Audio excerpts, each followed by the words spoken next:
What's going on, y'all? Welcome back. My name is Fred Johnson, coming at you today from Orlando, Florida, and want to go through what my first day of school with students looked like in middle and high school. So, there's a ton of theories about the activities and things you need to do. Some teachers, first day, boom, all academics. Other teachers say I'm going to build the first week or two at just building relationships. And I'm not going to go too much into the pedagogy behind either option, but more the practicality. So the first day of school, usually your school has a ton of procedures, things they're telling you need to do. First period, taking attendance, plus this count, this, that, the other. In each period, you kind of sometimes have things to different go over. But what I want to talk about is how did I actually start my class on the first day of school? What a lot of teachers do is they bring all the students in and then try to take attendance and kind of butcher the names in front of everybody, and it's super embarrassing every year that first day for the kids with those names. So what I did was every year the first day of school is I hold the kids outside, and so I'm standing at the door, and some kids just kind of try to breeze right by you. So I would actually kind of hold the door closed, like I would hold it open with my foot but have one arm in, so it's actually like blocking students from trying to just open right past me. And then I actually have a clipboard. Sometimes I had a huge clipboard, sometimes I have like a miniature version with all my rosters already printed out. And sometimes I'd have it like hanging around my neck so my hands were still free. So I'd turn it into like a necklace or connect it to the lanyard, and I would print out all those rosters.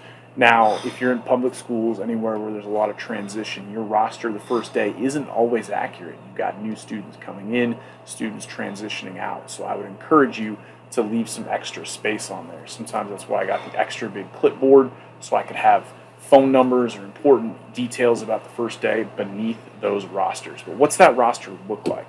So on here, I made however many class periods you teach, 4, 5, 6, 7. I'd have different tabs for each class period. And then before I just started with names. Now typically your student management system, learning management system will have a default roster you can print out.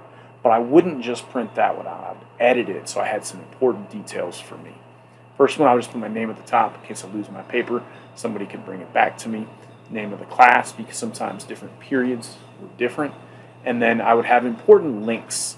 Usually I wouldn't have this on the first day, sometimes, but when I'm repeating activities where I have to go to the same link and I'm constantly guiding students to that link, and usually I'm providing it on the learning management system, but just to have that accessible so I can quickly go to a link or maybe an access code, have those listed there.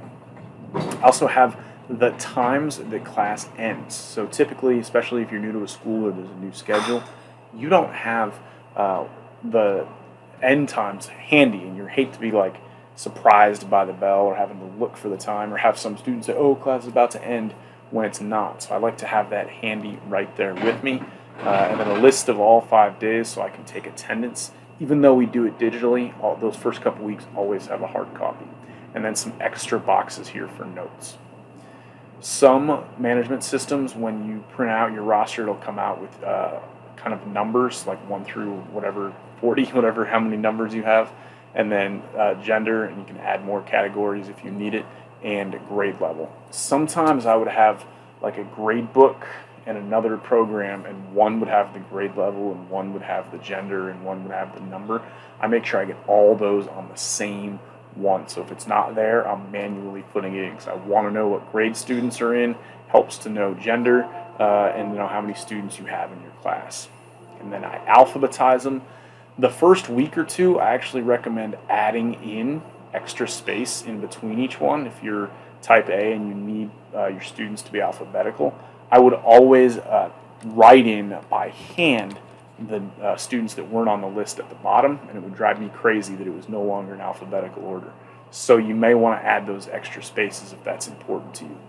Always try to make sure the student ID is on there as well.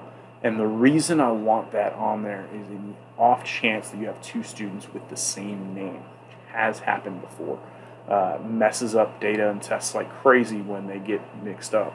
So to make sure you're able to run that through with their ID to make sure you have the students in the right place. So I've got all my students lined up, and when I open the door and now I'm greeting nobody just walks by me. stick my hand out for a huge handshake or fist bump or whatever it is that you're into. And I stop and say, hey, my name is Mr. Johnson. Nice to meet you. What's your name? And I make sure I repeat their name 3-4 times. And I'll usually start with, hey, what's your last name? And they'll say, okay, my last name is Doe. Okay, Doe. John? And they'll say, yeah. I'm like, cool, am I saying it right? And I confirm that 2 or 3 times, especially if it's a hard name to say. If I can't get it, we're going to stay there until I get it 2, 3, 4 times. And I've got kids lined up, and they're waiting, like, oh, I want to go in. It's like, this is more important. And then I get the kid's name right, and then they go in. I've already said their name 3-4 times. A little bit of back and forth. What school did you go to last year? Are you involved in any clubs or sports? I hear the chess team's recruiting. I think that'd be right up your alley. A little bit of banter on the first day.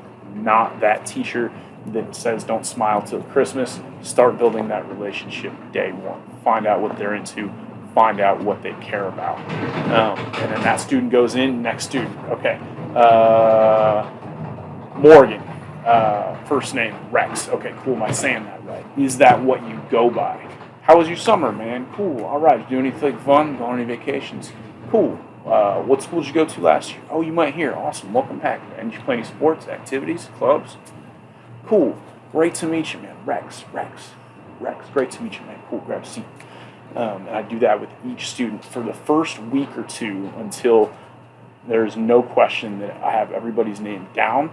And I've already built in, like, hey, we're going to have a mini, like, quick check-in on your way into the door. It's worth that extra time.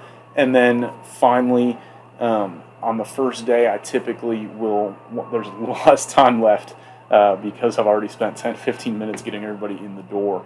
I'll go through my own PowerPoint presentation or Google Slides about me. And I go through 10 slides about where I'm from, where I went to school, high school. I show them a picture from my first job at Subway and my first job at the YMCA, and when I was a landscaper with long hair, and just making them laugh and showing them, hey, I haven't always been a teacher. I've done other things. And then I let them know, hey, this week I want to get to know you. So I will not give out any academics until I know your name. My goal is to know everybody's name by the end of day 3. So I really encourage you to get that clipboard for day 1, have your pens, your pencils handy, color coding if you need to, have that printed out, and to be ready for those first week or 2 to be making lots of adjustments on that page, writing down their nicknames or what they go by, writing down important information. You're studying this so that you can build those relationships with those students. Loved the first week of school. I'll go through each day and kind of what the plan was, but that's day 1. Hope it's a great one for you. This is my new YouTube channel, so thanks for engaging. Thanks for listening. Please like, comment, and subscribe.